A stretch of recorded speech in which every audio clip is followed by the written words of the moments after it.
Hi hello வணக்கம் மக்களே. Welcome to Siva vlog.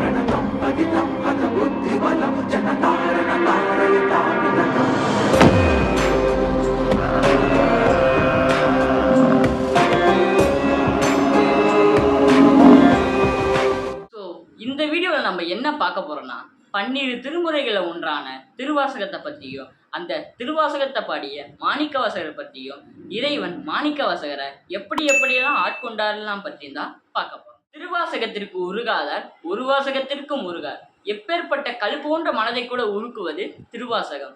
இறைவனே கேட்ட தமிழ் வாசகம் திருவாசகம். திருவாசகத்தை ஆங்கிலத்தில் மொழிபெற்ற ஜியு எலும்பை உருக்குவது திருவாசகம் என்கிறார்.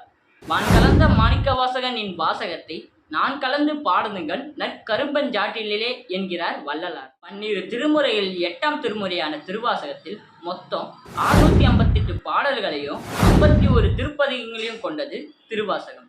திருவாசகத்தின் ஒவ்வொரு பதிகங்களையும் மாணிக்கவாசகர் இறைவனை உணர்ந்து உருகி பாடியிருப்பார். அப்பேற்பட்ட மாணிக்கவாசகன் வரலாற்றில் பார்ட் 1 தான் நம்ம பார்க்கணும்.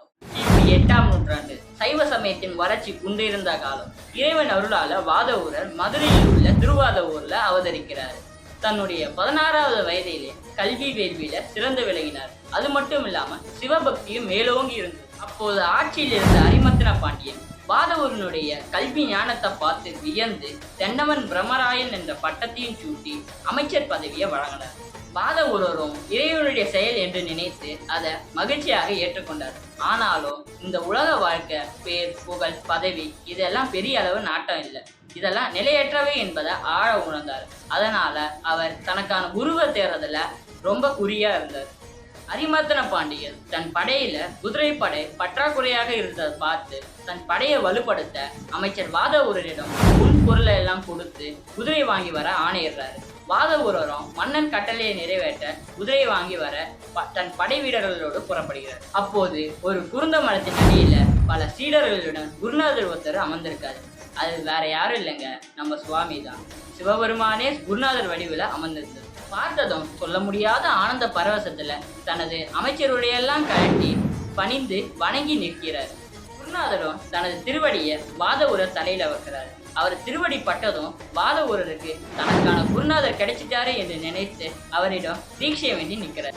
அவர் பணிவை பார்த்த குருநாதரும் வாதவூரருக்கு சிவதீட்சை செய்து சிவ ஐந்தெழுத்தை அவருக்கு உபதேசம் செஞ்சு மாணிக்கவாசகர் என்கிற பெயரையும் வைக்கிறார். இங்கதான் இந்த கதையில ட்விஸ்ட்.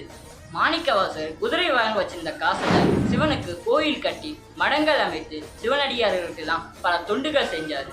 கூட வந்த படை வீரர்களும் மாணிக்கவாசகரிடம் குதிரை கொண்டு மதுரை செல்ல வேண்டுமே என்று ஞாபகப்படுத்தியும் மாணிக்கவாசகர் அதெல்லாம் காதலே வாங்கிக்காம தொடர்ந்து சிவனுக்கு சிவ பூஜை எல்லாம் செஞ்சார். கூட வந்த படை வீரர்களும் நடந்ததை மன்னனிடம் சொல்ல மன்னன் கோபமடைந்து மாணிக்கவாசகரை அழைத்து வந்து சிறையிலிட உத்தரவிடுறார். தனக்காக கோவில் கட்டிய பக்தன் கஷ்டப்படுறதை பார்த்து பொறுக்க முடியாம நரிகளை பிடிச்சி குதிரையா மாத்தி அனுப்பிவிடுறாரு. அன்னைக்கு நைட்டே குதிரையெல்லாம் நரிகளா மாறி மீதி இருந்த குதிரைகளையும் கொண்டிருந்துச்சு. பாண்டிய மன்னனுக்கு இன்னும் கோபம் வந்துடும். மாணிக்கவாசகரை வைகார சுடுமணல போட்டு சித்திரவதை பண்ண ஆரம்பிச்சிருவான். தனது பக்தனுக்காக சிவனே மதுரைக்கு நேரம் வரும்.